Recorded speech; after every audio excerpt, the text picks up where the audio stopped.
Salut à tous, je suis super contente de vous retrouver aujourd'hui pour vous proposer 4 nouveaux DIY recyclage. C'est parti!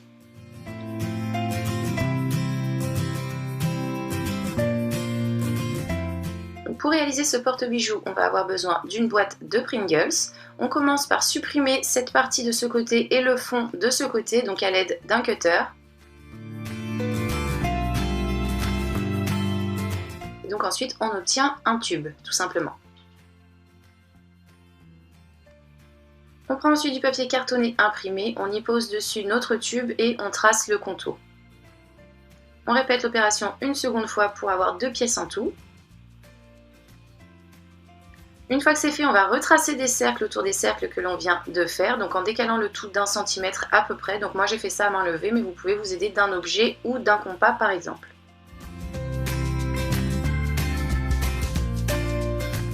Ensuite, on découpe nos 2 pièces. Et on va venir faire des petites entailles tout autour sans dépasser le premier cercle. Et donc ces entailles, on va les espacer d'1 centimètre à chaque fois à peu près en moyenne. Je viens mettre de la colle chaude ici à ce niveau, donc presque à l'intérieur de mon cercle, et j'y pose dessus mon tube en carton. Je vais ensuite avec de la colle chaude coller toutes mes petites languettes et les rabattre sur mon tube de façon à obtenir ceci, un tube complètement fermé. Et je fais la même chose également sur l'autre extrémité. Et donc une fois ça fait, avec du papier imprimé, on va recouvrir complètement notre tube. Je fixe le tout avec de la colle chaude. Je continue ensuite avec 6 pics à brochette que je coupe de façon à obtenir une longueur de 10 cm à peu près.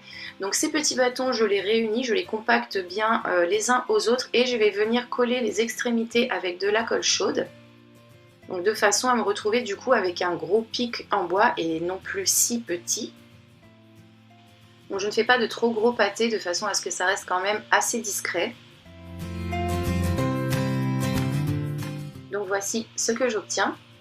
Je vais ensuite reprendre mon tube. Avec un feutre, je viens tracer un petit cercle qui doit s'adapter à mon bâton de bois, puisque mon bâton de bois va rentrer dedans, donc il ne faut pas que le trou soit trop gros.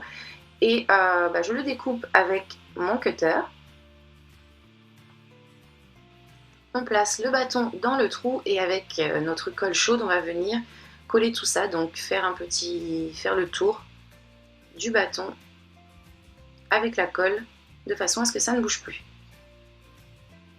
Donc on essaie de ne pas faire de trop gros pâtés. Et donc voici ce que l'on obtient une fois le tout bien sec. Je prends ensuite un dessous de plat en liège que j'achète chez Action. Je viens y faire un trou au centre. Dans ce trou, ensuite, je vais venir mettre un point de colle chaude. Et j'y place ensuite à l'intérieur mon tube et mon bâton de bois.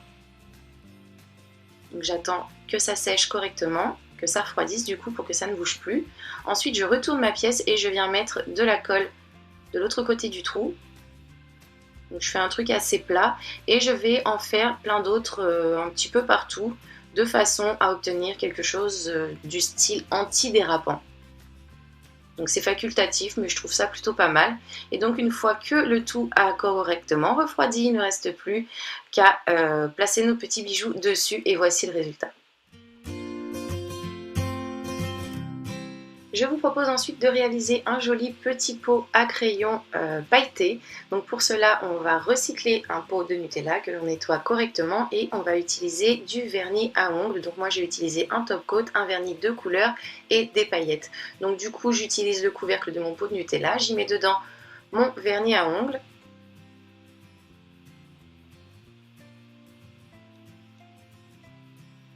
Ensuite, puisque mon vernis est trop épais, je viens le couper avec du top coat, ça va le rendre un petit peu plus liquide. Donc de votre côté, si votre vernis est déjà liquide, pas besoin du top coat. Et on va, pour finir, ajouter les paillettes. On mélange ensuite le tout.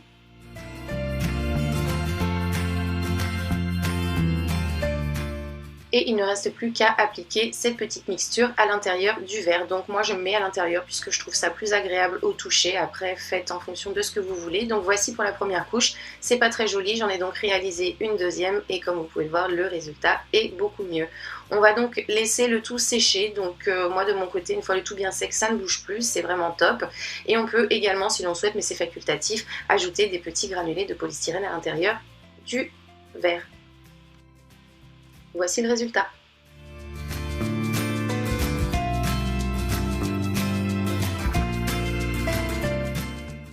Je vous propose ensuite de réaliser un petit porte-clés. Donc pour cela, on va recycler un vieux couvercle, peu importe les dimensions, on s'en fiche. On prend de la peinture et on recouvre complètement notre couvercle de façon à obtenir quelque chose de beaucoup plus propre.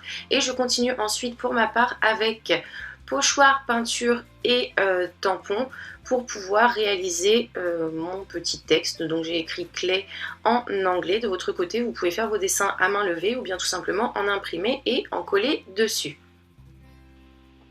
Et voici ce que j'obtiens. Ensuite, j'ai imprimé une petite clé que je découpe et que je colle tout simplement sous mon petit mot. De votre côté, libre à vous de faire les décos que vous souhaitez. Pour réaliser mes attaches, j'ai utilisé des petites pinces comme ceci que j'ai trouvé chez Action. De votre côté, vous pouvez utiliser toutes sortes de choses comme des petits crochets ou tout ce qui vous semblera bon pour réaliser vos attaches. Je les colle avec de la super glue pour être sûr que ça ne bouge pas, puisque les clés ça peut être assez lourd quand il y en a plusieurs. Pour ma part, j'en ai posé 4 et voici le résultat une fois accroché au mur.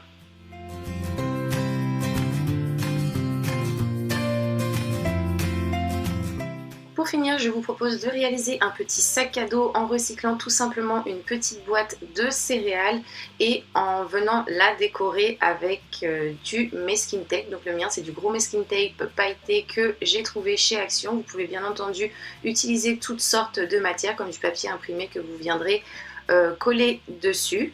Donc il suffit tout simplement de décorer entièrement la boîte avec notre masking tape.